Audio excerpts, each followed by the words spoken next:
বিসমিল্লাহির রহমানির রহিম। আসসালামু আলাইকুম।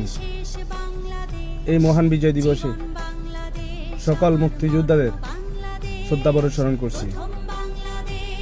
1971 সাল আমাদের জন্য অহংকার, 2024 আমাদের জন্য অলংকার। এই মাসটা আমাদের জন্য অত্যন্ত গর্বের। 16 ডিসেম্বর মহান বিজয় দিবসের সকল শহীদদের প্রতি, জুলাই আন্দোলনের সকল শহীদদের প্রতি গভীর শ্রদ্ধাশীল। আমাদের এই বিজয়ের মাসে আমরা অনেক মুক্তিযোদ্ধাকে, আমাদের অনেক দেশপ্রেমিক মানুষকে হারিয়ে ফেলেছি। এই মাসটা অত্যন্ত আমাদের জন্য গর্বের। আমরা শ্রদ্ধাভরে স্মরণ করছি সেই শহীদদের প্রতি।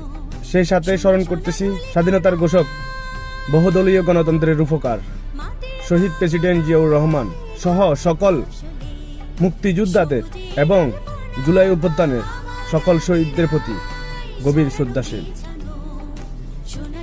সবাই ওনাদের জন্য দোয়া করবেন, যারা বাংলাদেশের জন্য, বাংলাদেশের মানুষের জন্য, এই দেশটা স্বাধীন করার জন্য শহীদ হয়েছেন। তাদের যেন জান্নাতের উচ্চ মাকাম দান করেন। বাংলাদেশ জিন্দাবাদ, বাংলাদেশ জাতীয়তাবাদী দল জিন্দাবাদ। দেশনেত্রী বেগম খালেদা জিয়ার সুস্বাস্থ্য কামনা করি। শহীদ প্রেসিডেন্ট জিয়াউর রহমান অমর হোক।